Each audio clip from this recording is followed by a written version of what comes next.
होळी आली की आपल्या घरात एकच सुगंध दरवळतो, गरमागरम पुरणपोळीचा. आज मी तुम्हाला अगदी सोप्या पद्धतीने पुरणपोळी दाखवणार आहे. परफेक्ट पुरण कसं बनवायचं, पुरणपोळीसाठी पीठ कसं मळायचं आणि पुरणपोळी मऊ लुसलुशीत झाली पाहिजे म्हणून पीठ मळताना एक खास टिपसुद्धा सांगणार आहे. त्यामुळे व्हिडिओ शेवटपर्यंत नक्की बघा. आणि अजून एक महत्त्वाचं की ज्यांनी कधीच पुरणपोळी आतापर्यंत बनवली नाही आहे त्यांनीसुद्धा ही रेसिपी पाहिली ना की ते सुद्धा एका प्रयत्नामध्ये छान अशी पुरणपोळी बनवू शकतात. चला तर मग होळी स्पेशल असं पुरणपोळी बनवायला सुरुवात करूया. त्यासाठी इथे चणा डाळ घेतलेली आहे. त्यानंतर हे चणा डाळ 3-4 वेळा स्वच्छ पाण्याने धुवून घेतलं आणि त्यानंतर 2-3 तासासाठी पाण्यात भिजवून ठेवायचं. त्यामुळे चणा डाळ लवकर शिजली जाते. आणि इथे चणा डाळला भिजून 3 तास झालेले आहे. त्यानंतर कुकरच्या भांड्यामध्ये हे चणा डाळ टाकून घ्यायचं आहे आणि त्यामध्ये पाणी टाकून घ्यायचं आहे.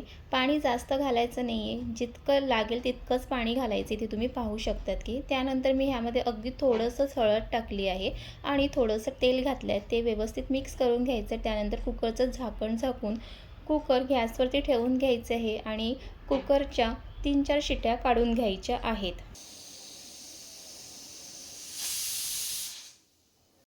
डाळ शिजेपर्यंत बाकीची तयारी करून घेऊया. इथे मी पीठ मळून घेण्यासाठी इथे मैद्याचं पीठ घेतलं आहे आणि गव्हाचं पीठ घेतलेलं आहे. तुम्हाला जर पुरणपोळी मैद्याच्या बनवायची असेल तर तुम्ही नुसतं मैदाही घेऊ शकतात किंवा गव्हाचं बनवायचं असेल तर तुम्ही गव्हाचं पीठ घेऊ शकतात. इथे मी दोन्ही वापरून पुरणपोळी बनवणार आहे. त्यानंतर हे पीठ एका प्लेटमध्ये टाकून घेतलं. त्यानंतर थोडंसं मीठ घातलं. ते व्यवस्थित मिक्स करून घ्यायचं आहे आणि थोडं थोडं पाणी टाकून ते छान मळून घ्यायचं आहे. आणि एक महत्त्वाचं की पीठ मळून घेण्या अगोदर मी ह्यामध्ये फक्त मीठ टाकलं आहे. तुम्ही मीठ सोबतच थोडंसं हळदसुद्धा त्यामध्ये टाकू शकतात. हळद टाकल्यामुळे पुरणपोळीला एक पिवळसर असं रंग येतो. तुम्हाला जर तो रंग हवा असेल तर तुम्ही नक्की त्यामध्ये थोडीशी हळद टाका. मी हळद फक्त चणा डाळ शिजवताना टाकलेली आहे, कारण मला पिवळसर रंग नको आहे म्हणून मी ह्यामध्ये हळद टाकलेली नाही आहे. कारण मी दरवर्षी होळीला वेगवेगळ्या पद्धतीने पुरणपोळी बनवत असते. आणि पीठ मळताना ना थोडं थोडं पाणी टाकून ते पीठ मळायचं आहे आणि तुम्ही इथे व्हिडिओमध्ये पाहू शकतात की कशा पद्धतीने पीठ मळून घ्यायचं आहे. अशा पद्धतीने जर तुम्ही पीठ मळून घेतलं ना पुरणपोळी लुसलुशीत मऊ अशी बनून तयार होते. पीठ छान मळून झाल्यानंतर वरून थोडंसं तेल टाकून परत एक 5-7 मिनटासाठी पीठ छान मळून घ्यायचं आहे. तुम्ही जितका वेळ पीठ मळून घेईल ना तितकीच ती पुरणपोळी अजून छान मऊ बनून तयार होते. इथे पाहू शकतात की अशा पद्धतीने हा पीठ मळून घ्यायचं आहे. आता मी एक छोटी पण खूप महत्त्वाची टिप सांगते. पीठ मळून झालं की आपण ते फक्त झाकून ठेवतो, पण मी काय करते ते स्वच्छ रुमालात बांधते आणि 15-20 मिनटं पाण्यात ठेवते. थेट पाण्यात नाही टाकायचं, रुमालात घट्ट बांधूनच ठेवायचं. असं केल्यामुळे पिठाला छानसा ओलावा मिळतो. ते अजून मऊ आणि लवचिक होतं. लाटताना फाटत नाही, पुरण बाहेर येत नाही आणि सगळ्यात महत्त्वाचं म्हणजे पुरणपोळी अगदी लुसलुशीत बनते.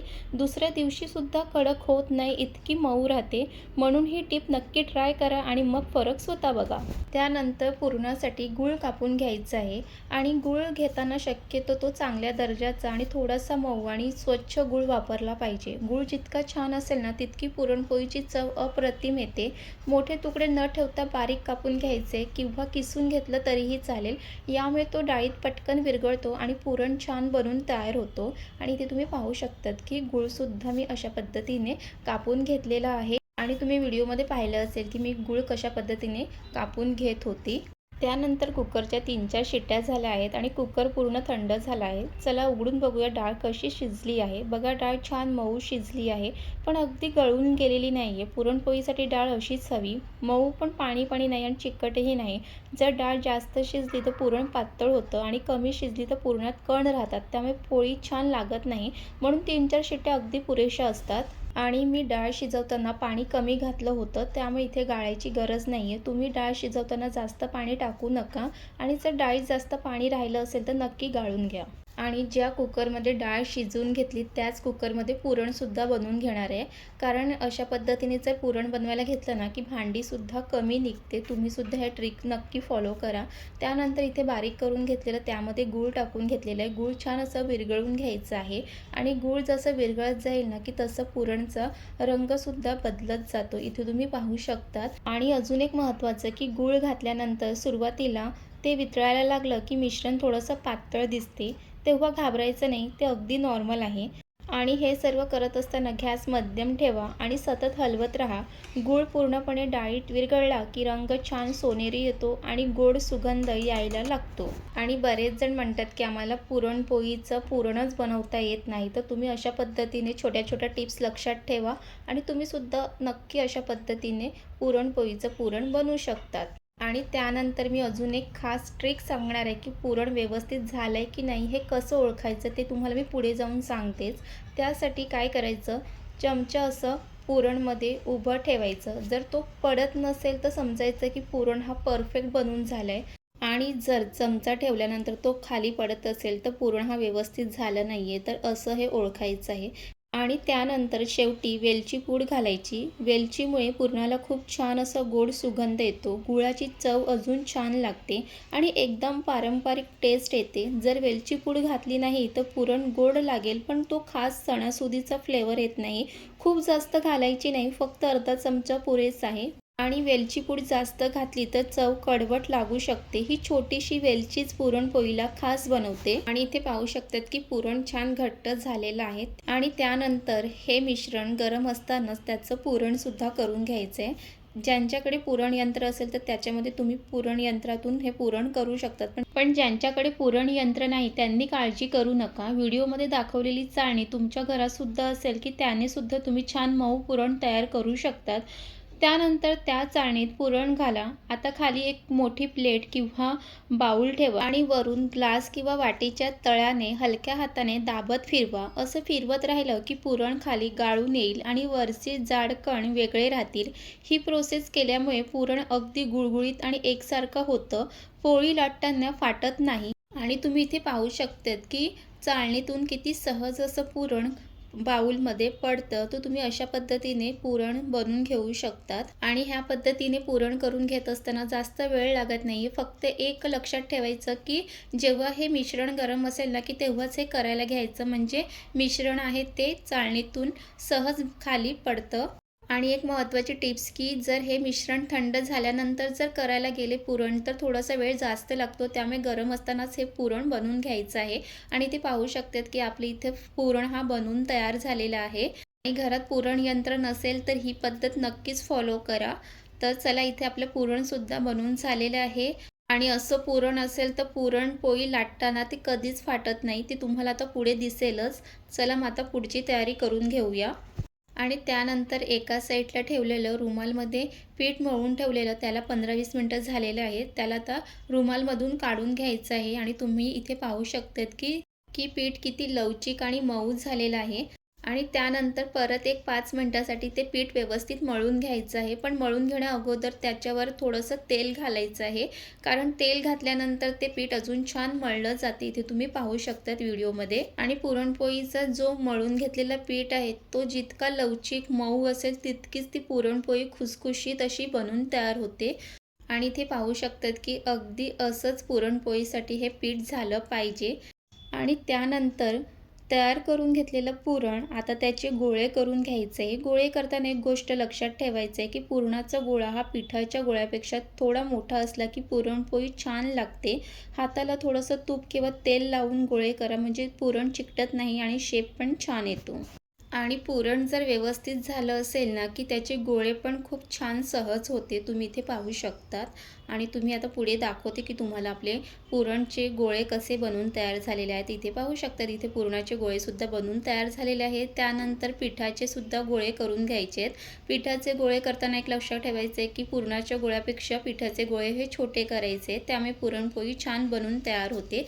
तर इथे हे पिठाचे गोळे आणि पुरणाचे गोळे हे बनवून तयार झालेले आहे. आणि आता पुरणपोळी लाटण्यासाठी तयार झालेले आहे, तर तुम्ही इथे पाहू शकतात. आणि महत्त्वाची टिप्स की आधीच जर असे पुरणाचे आणि पिठाचे गोळे करून घेतले की पुरण लाटताना ते झटपट होते. आणि त्यानंतर एका साईडला तवासुद्धा गरम करायला ठेवला आहे, म्हणजे तवा पण व्यवस्थित गरम होऊन राहील. त्यानंतर इथे पिठाचा गोळा घ्यायचा आहे आणि त्यानंतर त्यामध्ये पुरणाचा गोळा असा भरून घ्यायचा आहे व्हिडिओमध्ये दाखवल्याप्रमाणे. आणि पिठाच्या गोळ्यामध्ये व्यवस्थित पुरणाचा गोळा भरल्यानंतर ते अशा पद्धतीने दाबून घ्यायचं आहे व्हिडिओमध्ये दाखवल्याप्रमाणे. त्यानंतर त्या पोळीला व्हिडिओमध्ये दाखवल्याप्रमाणे हाताने असं फिरवून घ्यायचं आहे आणि त्यानंतर मग असं हाताने सर्व बाजूने दाबून घ्यायचं आहे. आणि असं केल्यामुळे पुरण सर्व बाजूने व्यवस्थित पसरलं जातं आणि त्यानंतर मग हलक्या हाताने ती पुरणपोळी छान लाटून घ्यायची आहे। इथे तुम्ही पाहू शकतात की पुरणपोळी लाटताना ती कुठेच अशी फाटलेली नाही आहे, उलटं पुरण आहे ते सगळ्या बाजूने व्यवस्थित पसरलेली आहे। आता तुम्हाला मी पुढे जाऊन दाखवते आणि हलक्या हाताने व्यवस्थित ते लाटून घ्या, सर्व बाजूने व्यवस्थित लाटून घ्यायची आहे, पातळ नाही आणि जास्त जाडही नाही। आणि इथे तुम्ही पाहू शकते की सर्व बाजूने पुरण हे छान असं पसरलेलं आहे। त्यानंतर तवासुद्धा व्यवस्थित गरम झालेला आहे आणि लाटून घेतलेली पुरणपोळी टाकून घ्यायची आहे आणि एका बाजूने पुरणपोळी छान भाजून घ्यायची, त्यानंतर मग दुसऱ्या बाजूने पलटून घ्यायची आहे। आणि इथे तुम्ही पाहू शकतात की पुरणपोळीसुद्धा टम्म अशी फुगायला सुरुवात झालेली आहे आणि चारी बाजूने पुरणपोळी व्यवस्थित भाजून घ्यायची आहे आणि ती पाहू शकतात की पुरणपोळी अशी फुगायला सुरुवात झालेली आहे। त्यानंतर मग वरून तेल किंवा तूप काहीही लावू शकता, तुम्हाला तूप आवडत असेल तर तूप लावा, तेल आवडत असेल तर तेलही लावू शकतात आणि दोन्ही बाजूने छान असं तूप लावून घ्यायचं आहे आणि पुरणपोळीला तूप लावलं की त्या पुरणपोळी खायला खूप छान लागते। तर त्यानंतर इथे पुरणपोळी व्यवस्थित इथे भाजून घेणार आहे, खरपूस अशी भाजून घ्यायची आणि इथे आपली एक पुरणपोळी इथे बनून तयार झालेली आहे आणि इथे मी प्लेटमध्ये काढून घेते। अशाच पद्धतीने बाकीचेही पुरणपोळी मी बनवून घेणार आहे। आणि मी तुम्हाला सुरुवातीलाच सांगितलं होतं की पुरणपोळीला जर तुम्हाला पिवळसर रंग हवा असेल तर तुम्ही त्यामध्ये थोडंसं हळद घाला। यावेळी मी त्यामध्ये हळद घातलेली नाही आहे, त्यामुळे अशी पुरणपोळी दिसते आणि अशा पद्धतीने बनवलेली पुरणपोळी ही दुसऱ्या दिवशीपर्यंतही मऊ लुसलुशीत राहते। तर तुम्हीसुद्धा एकदा नक्की ह्या पद्धतीने पुरणपोळी बनवा आणि तुमचं पुरण व्यवस्थित बनत नसेल किंवा पुरणपोळी लाटताना ती फाटत असेल तर ह्या व्हिडिओमध्ये दाखवलेल्या सगळ्या टिप्स फॉलो करा, तुमची ही पुरणपोळी खूप छान बनून तयार होईल आणि या होळीला तुम्ही अशाच पद्धतीने एकदा पुरणपोळी बनवून बघा। आणि तुम्हाला ही पुरणपोळीची रेसिपी आवडली असेल तर लाईक करा, कमेंट करायला विसरू नका आणि चॅनलला सबस्क्राईब केलं नसेल तर सबस्क्राईब करून घ्या। अशाच घरगुती पद्धतीच्या रेसिपी तुम्हाला बघायला मिळतील, त्यासोबतच ब्लॉग, डेली ब्लॉगसुद्धा बघायला मिळतील। आणि माझ्याकडून माझ्या यूट्यूबच्या फॅमिलीला माझ्याकडून होळीच्या खूप खूप शुभेच्छा आणि पुन्हा भेटूया अशा छान रेसिपीसोबत। Bye bye.